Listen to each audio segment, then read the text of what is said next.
નમસ્કાર મિત્રો, શું તમે ક્યારે આવી રીતના ડુંગળીની અંદર લવિંગ ભરાવીને તમે ઉકળતા તેલમાં નાખી છે કે નહીં? કોમેન્ટ કરીને જણાવી દેજો. અને આ વિડીયો જોયા પછી તમે અવશ્ય આવું કરવાના છો. તો મિત્રો, વિડીયોની આપણે શરૂઆત કરીએ તો તમારે મિત્રો એક ડુંગળી લેવાની છે, મોટી સાઈઝની ડુંગળી લેવાની છે, અને ઉપરની પહેલી જે ફોતરી હોય છે તમારે કાઢી લેવાની છે. અને ત્યારબાદ મિત્રો તેની ચારે બાજુ તમારે લવિંગ હોય એ તમારે ભરાવી દેવાના છે.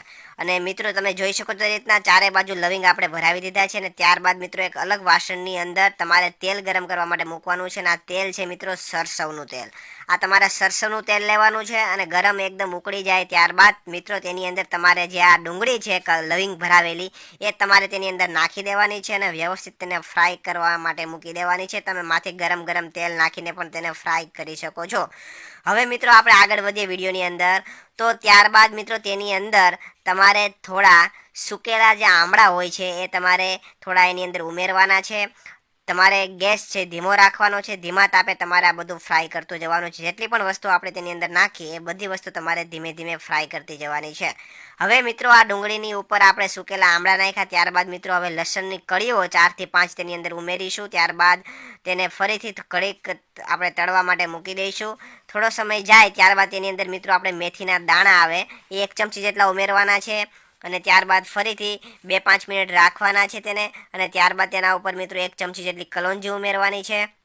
અને ફરીથી મિત્રો તમારે આ બધું છે અને મિક્સરને તમારે હલાવતું જવાનું છે. એકદમ વસ્તુનું મસ્તનું ફ્રાય કરતું જવાનું છે. અને સાથે સાથે તમારે આ ડુંગળી છે એને ફેરવવાની છે. મતલબ કે ઉપર નીચે તમારે ડુંગળી કરવાની છે. નીચેનો ભાગ છે ઉપર લાવવાનો છે. ત્યારબાદ ઘડીક પછી પાછો ઉપરનો ભાગ નીચેનો ભાગ ઉપર લાવવાનો છે. એવી રીતના તમારે ડુંગળીને ફેરવતી જવાની છે. અને ત્યારબાદ મિત્રો તેની અંદર આપણે મીઠો લીમડો જે હોય તે 5 થી 10 પાન તેની અંદર ઉમેરીશું. અને આ બધું તમારે મિત્રો ફ્રાય થવા દેવાનું છે. હવે મિત્રો આપણે વિડીયોની અંદર આગળ વધીએ એની પહેલાં તમારું નામ અને તમારા ગામનું નામ કોમેન્ટ કરીને જણાવી દેજો, જેથી કરીને અમને તમે સ્પેશિયલ થેન્ક્સ કહી શકીએ. તો મિત્રો લાસ્ટ વિડીયોનું સ્પેશિયલ થેન્ક્સ કિશોરી સુમિત્રાબેનને લીમડીથી જાય છે. ત્યારબાદ રમેશભાઈ ચાવડાને જામનગરથી, કંચનબેન સોલંકીને મુંબઈથી, જીતુભાઈ બારોટને જુનાગઢથી, અને વિમલાબેન માલવિયાને ન્યૂઝીલેન્ડથી જાય છે. તો મિત્રો હવે વિડીયોની અંદર આગળ વધીએ તો તમારે લગભગ 10 થી 15 મિનિટ સુધી આ બધા તમારે બધું ફ્રાય કરવાનું છે. એકદમ 10 થી 15 મિનિટ સુધી રાખશો એટલે બધું એકદમ વ્યવસ્થિત ફ્રાય થઈ જશે. બધું એકરસ થવાની તૈયારીમાં હશે. મતલબ કે જે લસણ ને બધું જે આપણે નાખ્યું છે, લસણની કળીઓ, મેથીના દાણા, લીમડો, સુકેલા આમળા બધું એની અંદર મિક્સ થઈ જશે. હવે તમારે મિત્રો ગેસ બંધ કરી દેવાનો છે. અને હવે તમારે આ દ્રાવણ છે, આ તેલ છે એને ઠરવા દેવાનું છે. અને ત્યારબાદ ઠરી જાય ત્યારબાદ તમારે મિત્રો એક ગરણની મદદથી તેને ગાળી લેવાનું છે. એટલે કે તેલ તમારે અલગ કરી લેવાનું છે.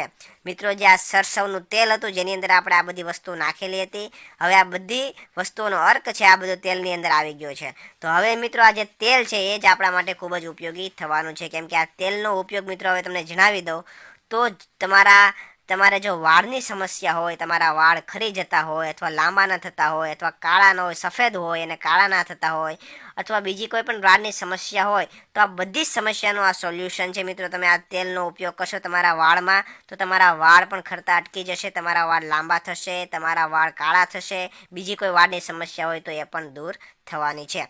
તો મિત્રો તમે ઘરે એકવાર અવશ્ય આ ટ્રાય તમે જરૂરથી કરજો. તો મિત્રો તમને વિડીયો પસંદ આવ્યો હોય તો વિડીયોને લાઇક કરજો, શેર કરજો. અને આવા જ નવા વિડીયો જોવા માટે આપણા ફેસબુક પેજને ફોલો કરી દેજો અને યુટ્યુબ ચેનલને સબસ્ક્રાઈબ કરી દેજો. ધન્યવાદ.